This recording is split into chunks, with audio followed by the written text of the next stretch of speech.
am thrilled to be here with Jenna Lyons, an iconic fashion designer who's responsible for turning JCrew into the retail powerhouse that it is today.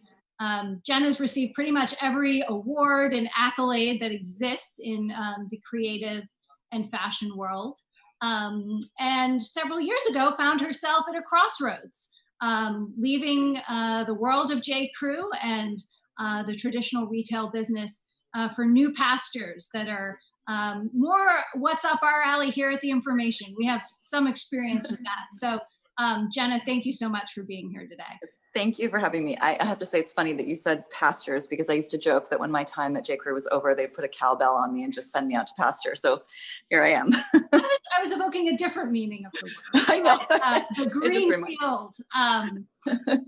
But let's start there. And you know, I'm excited. I think we'll cover a lot of ground from future of retail to media and the like, but very curious to what it was like leaving the world of JCrew and what you kind of observed as you sought your next act. And then of course, we'll get into what you're doing now as well. I mean, I think the leaving process was probably far more just intense and traumatizing in some ways than I ever expected. I was there for 27 years, and you don't realize how much those people become your family and how integrated you become into this ecosystem of people and ideas. And it's a pretty intense relationship when you're there for so long. You have a shorthand with people, and so trying to find that shorthand again is incredibly challenging. It's a gift and like a real honor to have that experience with people. And then as I was going to leave, I really thought that there would be the next obvious step for me. I thought, you know, and even people were saying, don't worry, you'll get phone calls. And I didn't. No one really called. And what I saw was that the landscape around me was changing dramatically. The job that I had didn't exist anymore. I wasn't replaced. You know, they totally changed what the structure of that job looked like. And a lot of other companies that had similar positions that I might have been interested in were just changing the way that they were structured. And, you know, I feel incredibly lucky to have had the job I had, but I realized that particularly in fashion in the United States, it doesn't look the same anymore. And that was really, it was surprising and also really scary. You know, I was like, okay, so now what? I didn't know. And so why didn't the job exist anymore? I mean, what was changing? And I'm sure that's only accelerated in recent years as well. I mean, I think there's been this shift away from, you know, like, I know this is a pretty grand statement, but I think the emphasis on creativity has shifted. And I think that there is obviously such a desire to create newness and business and to be able to actually monetize. And oftentimes those things seem to be diametrically opposed from focusing on creativity. And I think, unfortunately, I don't believe that, but I do think that as it gets harder and harder to run a business and harder to be competitive in this environment, it's not the first thing that I think gets focused on. And so I think, you know, having someone who has more of a business background be the focal point or be the leader makes more sense for some people. You know, I was really fortunate that the team that I worked with, they believed in creativity and believed that it actually helps support and drive interest and, you know, nuance and, you know, excitement in a brand. And I think it's maybe a different mindset right now, particularly in fashion in the United States. I think it's a really hard time. I mean, I live in Soho, and every day I walk around and, you know, the store is closing, and it's, you know, it's even harder now. So I think as it's shifted in the past 3 years, that we're in a very different place now. And I think it'll be interesting to see what happens. Mm-hmm. So you were kind of waiting for the phone to ring. It didn't. It did not. So what did you dig into? I know you've got several projects underway. I mean, I think that, you know, if you had told me that I wasn't going to get any phone calls, I think I would have gone into absolute desperate despair and fear. And not that didn't happen anyway, but I think that having that moment to really feel like if I had gotten a lot of phone calls and they were from people offering me a job that were similar, I think I probably would have been so unhappy and just doing more of what I was doing before. I think having had the time to realize that I couldn't do what I was doing before and that it just didn't exist anymore, that maybe I could do something else. And that gave me the courage and the opportunity to take phone calls that were completely unrelated to anything. I mean, literally, you cannot imagine the breakfasts, lunch, and like random phone calls and random lunches and conversations I had with people who I had no idea if had anything there for me or if there was anything. I just decided to start talking to people. And interestingly enough, some of the most unusual conversations have turned into real jobs. Like I took a call for somebody who wanted to talk to me about a hotel. I had never done a hotel. I don't know what, I didn't know the person. She'd never done a hotel before. The family that were our building hotel had never done it before. And now I'm working on a hotel in the Bahamas, like from start to finish, like ground up build. Like who knew? It was literally a conversation that was me and a brand new puppy in my bag at the Mercier having coffee, and it's turned into something. And, you know, another conversation I had with somebody about just what's happening, you know, in the industry outside of fashion started me digging into the beauty industry. And now I'm about ready to launch a business in 3 weeks. And, you know, that's been, it's not, I would never have done it. If I had been served up opportunities, I wouldn't have done all these things. So it's actually kind of a blessing. It's a scary process, but it's been kind of a blessing. So let's dig into that. And I know there's some things, you know, it's still a little bit under wraps, but you are starting a business in the beauty space. What's it like to go from running, you know, huge teams of people to being a founder? Take us inside that. How did you get the funding for this venture? I mean, it's a little bit like going to camp. You know, I think I've never heard it described that way before. That's a new one. I like it. Well, I guess like there's something, you know, immersive about being in camp and also really bonding and really intimate. You know, I think about, it's a little bit like being in like a big fancy, you know, university with a structure and an ecosystem and rules and hierarchy to being at camp where there are no rules and no hierarchy other than the camp counselors. And I'm just a camp counselor. Like you are really, you know, and you are just as responsible for making sure that your laundry gets taken care of as you are about making sure that you actually make it to mess hall. And there's just a different intimacy and messiness and kind of, and that I think has been hard, but also been really fun. I'm the one changing the toilet paper in the bathroom when it runs out, and that's okay. At the same time, you know, I am getting to do things I've never done before. I think that I also was scared. You know, I think that I grew up in a corporation. I grew up in a structure. I didn't know if I could do it. I was unsure that I could literally take something from nothing and have it go out into the world. And it's a strange time at 50 to actually just, well, I'm not 50, but I'm a little bit over 50, but I won't talk about, but to be starting something completely from scratch is the thing you kind of think about, oh, you do that when you're really young and you have tons of energy. At the same time, what's amazing is that I actually know what the bar should look like. And I have had that experience of saying, well, that's not good enough. Or I know how customers are going to respond. That's not okay. How do we work around that? And having had a lot of experience with direct connection to customers and what the creative process really could and should look like, but then also being on the business side and understanding how responsible you have to be. It's a unique place to be. Who knows if it'll work? It might not work. Why beauty? I think I was really in love with the process at JCrew. We talked just as much about the look of the girls and their hair and makeup, for particularly, you know, we had JCrew, Madewell, and Factory. And so part of what my job was to also make sure that they felt different. So to make sure that Madewell didn't really look like JCrew didn't look like Madewell, JCrew didn't look like Factory. How did we really keep them separate? And a lot of that was obviously in the clothes, but it really did come down to beauty, little things like in Madewell, we avoided red lip. We let the hair be a little bit more tousled.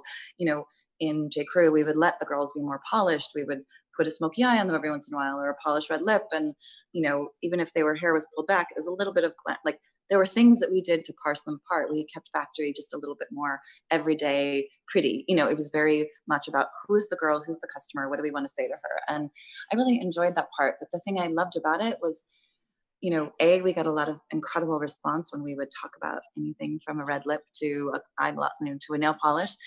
But in addition to that, I think what I liked about it was there wasn't that same moment of you can't really disappoint somebody telling them how to wear a red lipstick, but you can definitely disappoint somebody if they're, 5'2" and don't have any boobs, and you're trying to sell the same item to somebody who's 6 foot tall and has big boobs. Like, it's really hard to make those two things work. And I felt like I was disappointing people all the time. There were constantly customers who were dissatisfied. And that is after a while, it gets to you.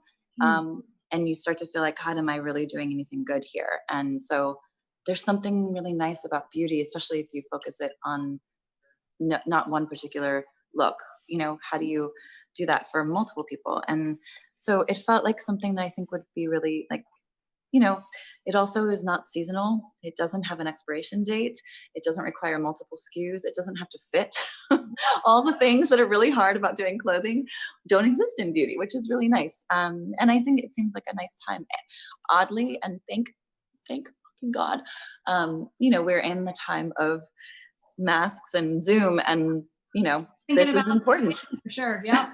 It's not really the shoe brand moment. Maybe I don't think we. Maybe not. I haven't worn shoes in months. You should see my feet are I never really thought about fashion versus beauty that way. That's really interesting. So, I'm sure you had your reputation a lot of options in terms of seeding and funding this company. And just tell us a bit about what you were looking for with partners, what you weren't looking for, and what you ended up.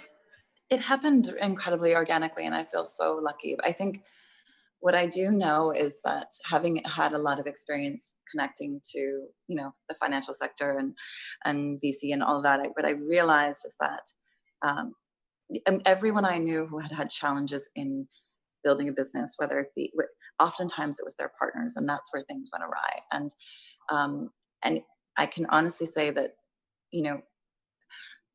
the moment of finding someone who is your emotional equal in that way, it sounds really touchy-feely, but the fact of the matter is, you start to understand, having had a long time of working with people, if you don't see eye to eye, or you don't have the same sort of internal sort of ethos, you can't make really simple decisions, and you get mired in things that are not important. And I was incredibly lucky that I was going to be starting something completely different with the television show that I've been working on, which is a whole other thing. And I was connected to this company called Magnet to do, to write the business plan. And I sat down with them, and what was supposed to be a 45-minute touch base and meeting turned into a 2.5-hour love fest. And I walked away from that meeting thinking I would like to be in business with these people. And I've never felt that emotionally, and it was an emotional connection. But I guess what I mean is, that's more, it's more valuable to me, because if you have the emotional connection and you believe in someone and they believe in you, then any weird stuff, when we've had weird stuff, things have happened. Shit happens. And, and it's been great. We've gotten on the phone and talked it through, and there've been moments where I've been like, oh, wait, did you really want me to do that? Oh, I really was wanting to do this, and I didn't do, and we just talked about it. And it's been great. I feel incredible. So the team from the television project is also the team behind this venture? Or is it two different teams? Well, the television project what was connected to the television project, I sort of have put on hiatus. We started that conversation prior to the world just taking a massive shift. And, during the process of filming and really understanding what it would take to get that up, and then having COVID hit, it really felt like, it's hard enough to hire one person on Zoom, but this would have been a massive, big organization. And to really start hiring and building a team, which is right when we were where we were when the whole thing hit. It's just not, so much of what I do is visual, and you can do, I don't know if you read Jerry Seinfeld's article this morning about New York being dead, but it was absolutely brilliant. And, one of the things he talked about was that creativity and connectivity don't happen via Zoom. And you can communicate, but you can't, idea sharing is very hard. And I've been really struggling, just in this landscape of trying to get this other beauty business off the ground, because so much of what we're doing now is the creative part. And I literally was on a 3.5-hour phone call last night going through imagery. That call would have taken maybe an hour and a half if we were doing it in person.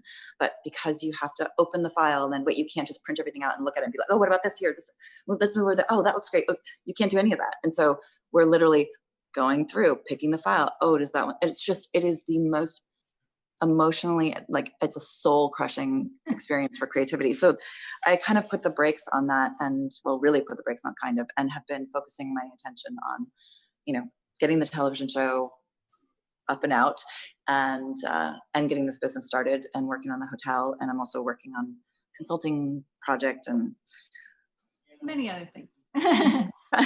Yeah. So I want to ask you a little bit just about the retail landscape, and I guess also the marketing landscape right now. Tech has obviously upended both. Maybe on the retail side, you're going to launch a direct-to-consumer beauty brand. It seems like every few weeks there's something new in that space. Yeah. What do you make of the D2C ecosystem? Is it here to stay, and what impact is it having on the landscape?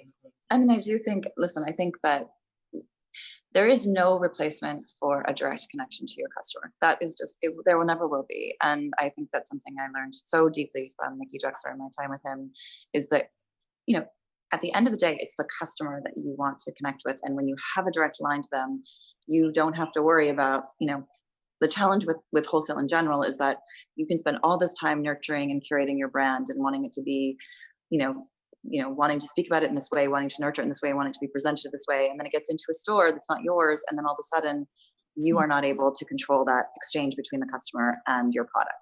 That's hard. So that is a piece of it. That being said, people want connection, and they do want to be able to touch and feel things. And, I also think we are just constantly ordering and sending back. I mean, I think UPS should be paying me at this point. Like, all I do is I just box things up all the time. It's insane. I do think that, what I worry about, and the thing that I see that I think makes me incredibly anxious, is that there is value in experience, and there's value in, interesting enough, everybody wants to do experiential things now, pop-ups, and having you come into it and have an experience. And I think that is important to people. Malls are really thinking about how do they engage a customer in a different way, because if you look at some of the malls that are outside of New York City or outside of the United States, they're far more engaging. You can pet a penguin, and you can ride a wave, and you can go on a snow trip. But the fact of the matter is, people are looking for more. And so I think, particularly here in the United States, I think we're going to have to rethink how we approach retail. How do we engage people? Because people do want to have connection, and they do, even my son, who's almost 14, who spends so much time on his phone, enjoys going out and doing things and going to a store when the store is really incredible. But I think rents are so high, it's making it incredibly hard for, a lot of these stores to survive, and the level of creativity that we're expecting is expensive, and that's not actually helpful either. And so, I think everything is, the water levels come down in terms of what is out there, and you have only big box retail surviving, and that's, I mean, I would love it if every store in Soho would literally give a fraction of the rent and let smaller, and only bring small businesses in, bookstores and cafes and great restaurants and retail, because it's not the same. It makes me, I want them all to stay. I'm very nervous about what's happening right now. I know it will shift back. I'm assuming, I believe that, but it's definitely gives me pause. What do you think will shift it back? What are you hopeful for? I mean, I believe, I remember, I'm old enough to have been through many waves of, things coming down and then things coming back up. I do think people are deeply passionate, and particularly here in New York, are excited about, opportunity. And I think anytime there is a deep shift down, it does provide opportunity, and it does also make people wake up and think we have to do something differently. So I'm hoping that will be the case. And I believe that there is some opportunity there. And even with one of the consulting projects I'm doing right now, there is a lot of hope in the way that they're approaching the process to bring quality stores back in and not have everything, there's nothing wrong with big box retail. However, if you want to create and drive traffic, there's no way you're going to do that if every store is the same. So if you are going to a mall and you're seeing a JCrew, a Banana Republic, a Pottery Barn, or Williams Sonoma, and then you go to Soho and you see the same thing, there's no motivation to go. And so there has to be sort of a bigger thought process. I do believe that will start to shift, and I'm hopeful that some of the brands that are able to stick it out through this hard time will be stronger coming out of it, and will have, a bigger say. I just think, it's a very strange time.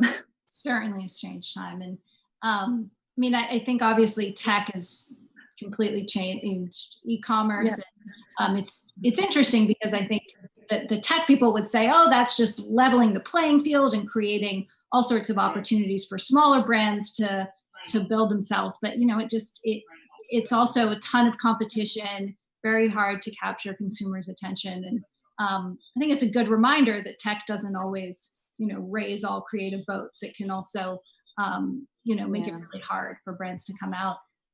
I do think it's, sorry. On the marketing front, it seems like when it comes to retail and fashion, the sort of influencer economy is all the rage. You're starting to see a lot of commerce through places like Instagram. What do you think of that as a channel for brands? What are the pros and cons? I think, listen, the thing that is tricky about any of this is like this word that I'm really sort of afraid of is called algorithm. Mm-hmm. And, I think that, I remember when Instagram first started doing ads, and I started getting things that I actually would have purchased. I purchased a pair of socks with my dog's picture on them. I don't know why, but I did, because it came to me and I was like, that's funny. Interesting enough, I had to search for something on Instagram recently. So I found myself going through and looking for pictures of something very specific, and my entire feed changed, and all the ads that were served out to me were related to what I was looking for. But what I was looking for was just research. I was just searching for an idea because I wanted to see what was out there. It wasn't necessarily what I needed or wanted. It was just, I was trying to see what the landscape looked like and who was doing what was interesting out there. And that is pretty common. I think that, one of my biggest fears with algorithms and or tech and the way that things get fed to you, and with marketing and the way that these things work, is I know they work, but I've had some really interesting learnings in my previous life. And I'll just give you an example. If you are coming onto the website and you decide that you are going on to, we'll just use JCrew as an example, and you look at only skinny black pants, because that's what you're looking for that day. We're going to then say, oh, okay, well, we have 3 more skinny black pants, and here's a t-shirt that looks similar to the one you already searched. So we're going to send you what you've already seen. We're not inspiring you. We're not bringing you anything new. We're just showing you what you've already potentially purchased or looked at. It doesn't mean we're actually changing your mind, and we're not giving you anything different. And it actually isn't what we are as a brand. So we are not a brand of skinny black pants. We're a brand of all kinds of things. I'm not there anymore, but I'm just giving you an example of mine. So there is a real danger to just serving people up what they already have and what they're already seeing. That is not a world of inspiration. It is not a world of discovery. And that is the part of marketing and Instagram and algorithms and remarketing and targeting and cookies and all of that other stuff that is like scary monsters to me, because I think it takes away finding new things. I remember when Instagram first came out, and I was seeing things that were in Saudi Arabia because it was just all, and I thought that was really cool. I liked that. And I understand that is obviously they're monetizing that, and there's value to giving you what you want and what you're serving up. But some of the things that I have discovered, I never would have discovered had I been bucketed into the algorithm that really is just who I'm following. I follow so many people, which it's frightening. But so I do worry a little bit about that. I think that happens more often than not. It happens everywhere. Literally, I get retargeted all the time. I look at a lamp on First Dibs and that thing follows me all around. Well, I might have already bought something. Instead of showing me something new, I'm just seeing the thing I already saw. Mm-hmm. And that, I think, now that being said, I do think that the world of Instagram is an incredibly valuable and exciting platform in the sense that it's a visual platform. It is purely there to visually entice you, and it's your captive audience you're holding in your hand, and you can really see a great image, and you can swipe and get more information, and you can go right to buy it. For a brand that has never existed before, that's incredible. So yeah. I'm not knocking, I'm just saying that I appreciate so much what's happening, and I'm also scared a little bit, and that's a good metaphor for 2020 and all. But I want to kind of wrap up on a point you sort of started with in sort of creativity. I don't want to say versus business, because, we need to meld them. They always are. Yeah. They're always versus. That's the way they're set up. Yes, go ahead. Well, I'm curious what, either to advice, we have many, women here who are trying to lead businesses and trying to recapture that, trying to, prevent from, whatever they're doing from becoming this sort of repetitive, non-inspiring pursuit or product. I mean, what are the ways to kind of inject it back that you see? I mean, I guess I do think, like, I think that there is no substitute for an emotional response. If you have an emotional response to something, that leads to the money. The emotional response has to come first. And if the response is being driven by money, the chances are your customer will feel it. And when you're, again, I'm doing this based on clothing, but I think it's not dissimilar. And I think Apple is a really good indication of like how when you lead with creativity and you actually let creativity take a front and center stage, it doesn't mean that the products don't work and that they don't service you. Obviously they do. I'm not saying that's the case, but it is an interesting case study to see how visually meticulous they are about how they present to you. Everything from the directions to the service in the store, to the physical store layout, to the product itself, all of those elements are really specific. And I do think when you think about brands that really are interesting or making you like excited or making you pay attention, oftentimes it's the visuals and the creativity that really get you. And that's what makes you stop. So I do think, it's important. And I think it's really easy to, oh, that's going to take too long, or that's going to be more expensive. And it's like, well, but what do you get in return? Is that valuable? Is that the thing that's going to make someone stop and be like, oh, what is that? That's different than the 3 other things I just saw. I feel lucky to be in a position now where I can make those calls for myself. I was always, one of those people who I was having that conversation with, my finance partners and my business partners, and don't get me wrong, a lot of times they were right. A lot of times I was like, I want to do this, and I'm like, you're crazy. I'm like, oh, okay, it does happen, but it's been fun being able to be the one to sit in that seat and say, all right, is it worth it for me to spend $2.30 on this envelope? Because I think that when someone opens it, it'll be more beautiful than this 70-cent one. Mm-hmm. And I ended up picking the more expensive envelope because to me, it's going to make a difference when somebody gets it in the mail and they might actually stop, because this is a special mailer. It's not a marketing thing, and I think I made that choice. And, and when I looked at the dollars in and of themselves were not, it sounds like a lot, but when you actually look at it, it's like, is that 50 grand? Is it worth it? And it was worth it to me. And that, we'll see. I could be wrong, but I think it's a good lesson to hear, very much in the tech land. And I hear this all the time. What's the ROI on that? We can't measure that. And I think, the world is competitive. Startups are competitive. Retail is competitive. And I think recapturing that emotional, it seems essential in so many.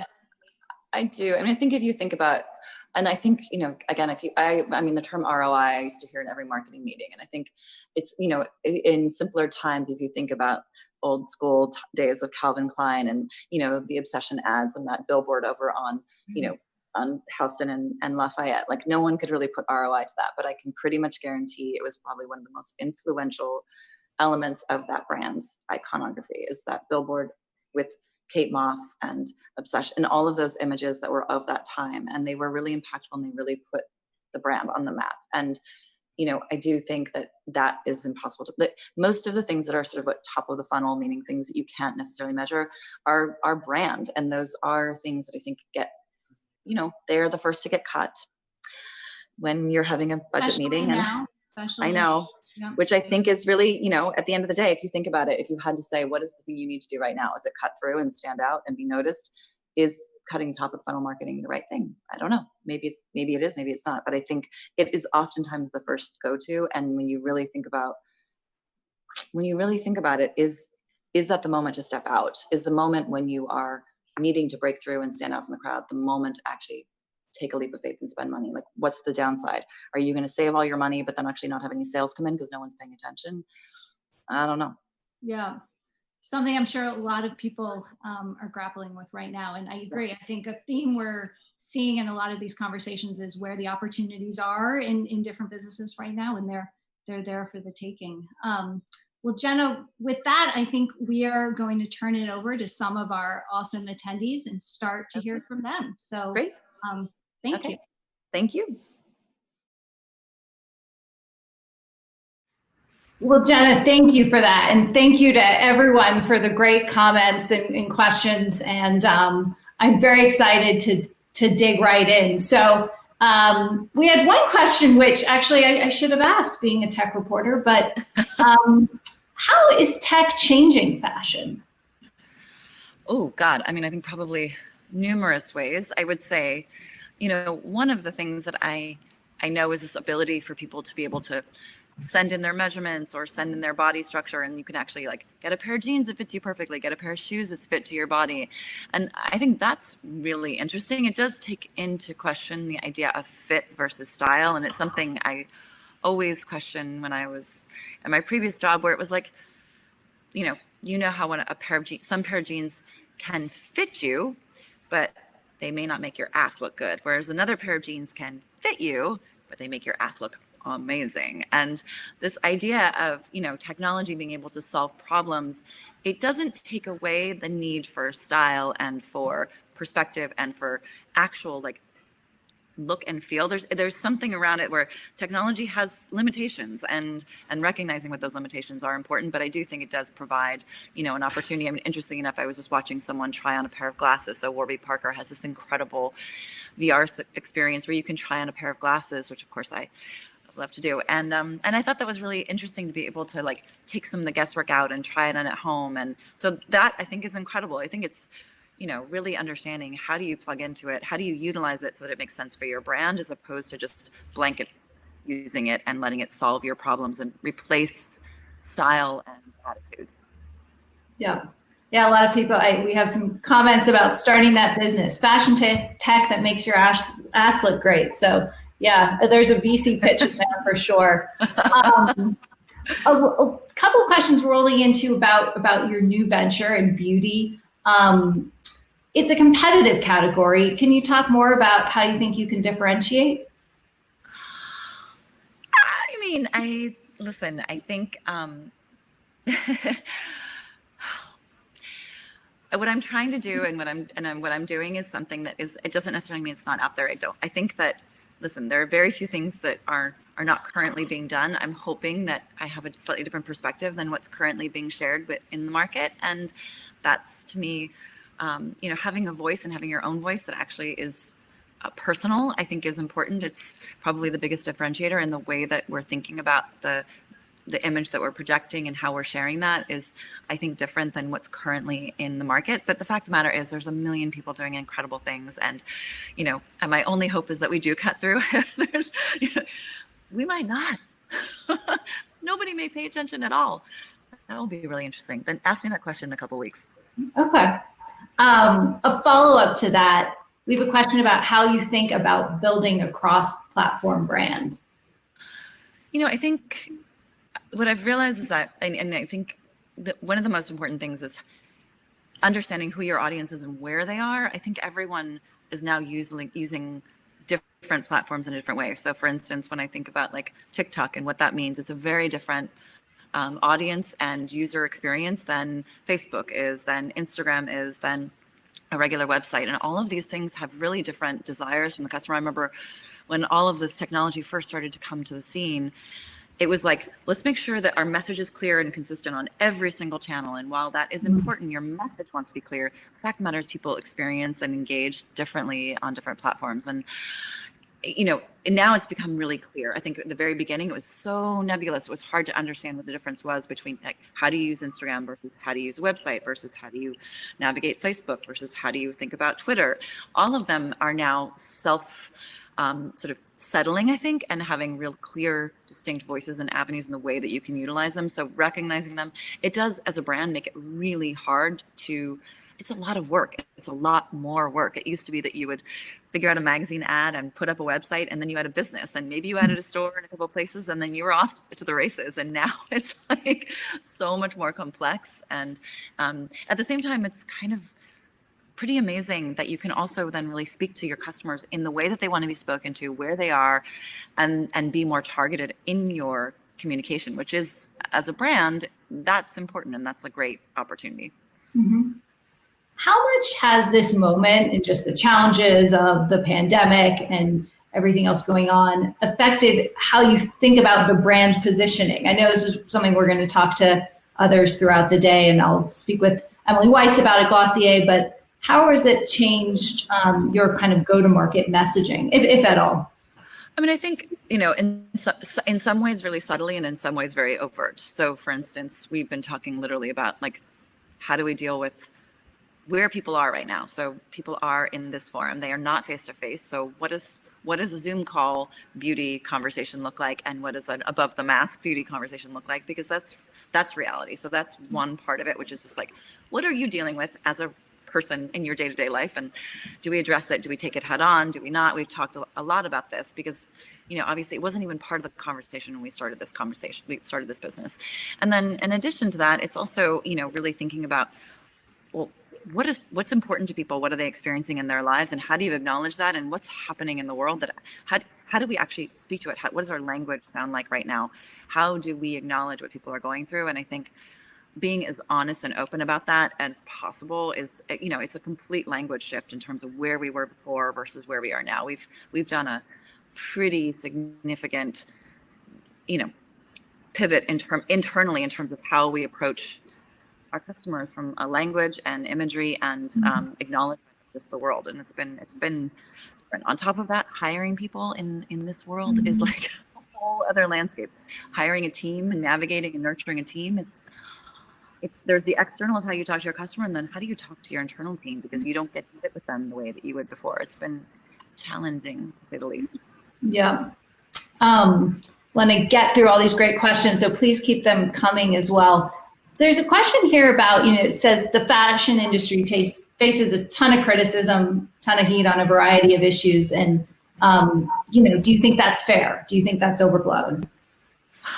Oh gosh. I mean, I think that there is a lot that needs to shift and change, and we all know that. And I think that there's no question that everything that is happening right now, I think, is the conversation, the dialogue is so valuable and incredible. Do I think, obviously it's very easy to pile on, and I think there are a lot of people trying to do the right thing.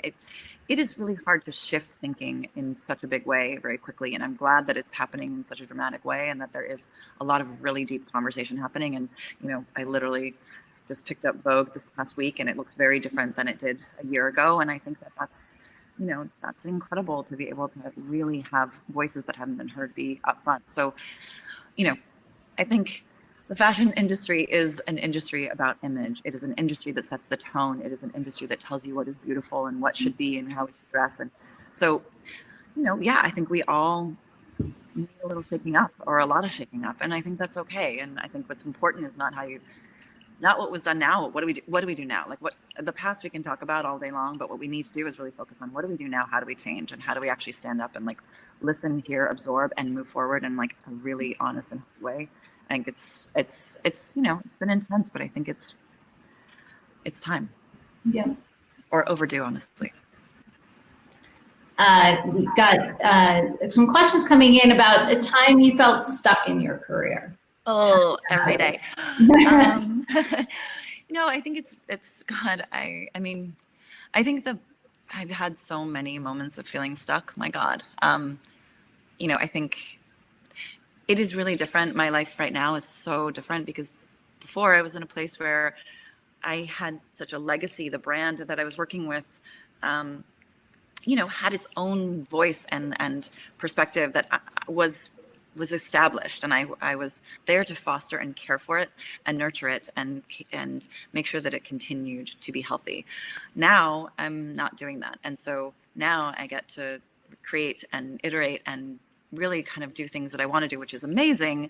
However, there is a real safety net to having something established that you feel confident with, that you know what to do with. And so I think while I felt really clear-headed about what I needed to do, it also didn't allow me to make big changes. I had to stay so tightly wrapped in this thing that was existed outside of me, and I couldn't.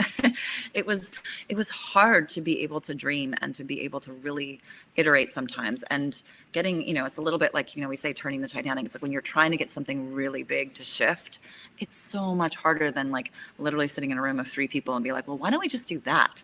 And we don't really have to get a bunch of people in a room and have a board call, and we can just do that. And it was definitely harder. Being in a big corporate structure has limitations that can feel really challenging, just in terms of making changes and being nimble. It's for all the reasons that we you can understand. So yeah, I felt stuck 8 million times, like over and over and over again, and I will tomorrow, I'm sure.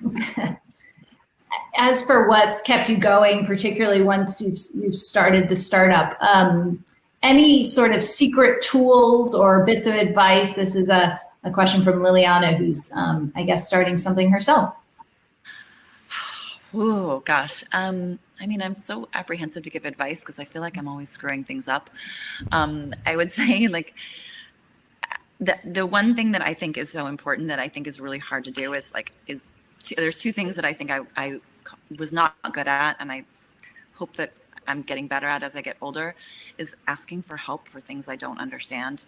I think there's this shame around having to know it all, and I've noticed people and heard them talk, and I can tell when someone's like trying to walk the walk and talk the talk, but they don't totally understand the language, and there's just like no shame in not understanding. I remember going through my first conversations about, figuring out how to structure a deal. I'd never structured a deal for a startup. I didn't really understand the difference between pre-money and post-money. Like, I knew the words and I knew the construct, but I didn't really understand. And I learned at my old job to not be afraid to ask questions and say, I don't know what you're talking about, because I was thrown into so many different experiences that it became more, I got confidence in saying, wait a minute, hold on, I don't understand that word. And I do think being honest about the fact that you don't understand. If someone starts to talk to you about something and you're like, you don't have to pretend. It's okay to say, sorry, can you explain that to me?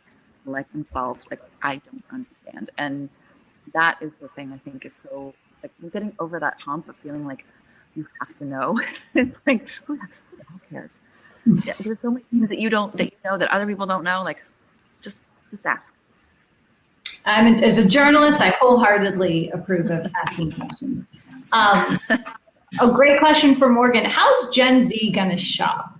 Do you think it'll be personal styling services, style bundles, Pinterest? What are you seeing? Oh, God. What's interesting to me is that this whole generation is really,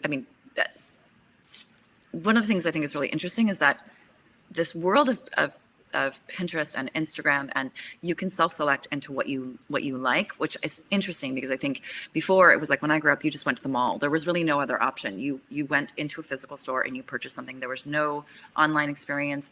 You didn't order other than ordering through a catalog, which even at that point, those catalogs didn't have stores. So your choice was to understand that brand and then purchase from them and write a check and send it in like that. Very old school.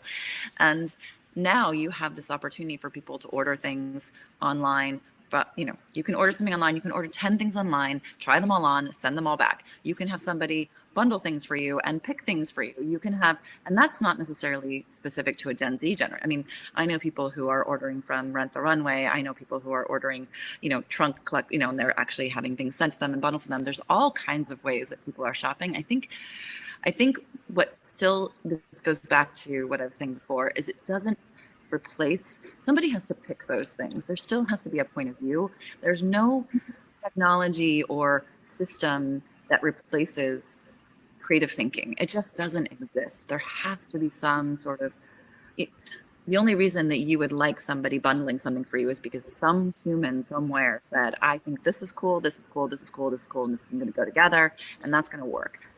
You can't ever get away from that. So I think while there's technology that's helping us think about how to shift the model, there's nothing that will ever replace the creativity behind that.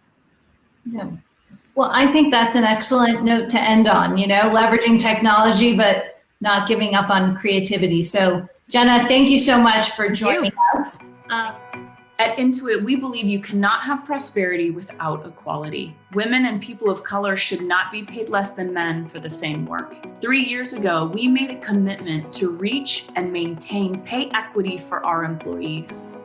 But pay equity is an ongoing process, and all companies must join this fight. Like the 19th Amendment, we are not done.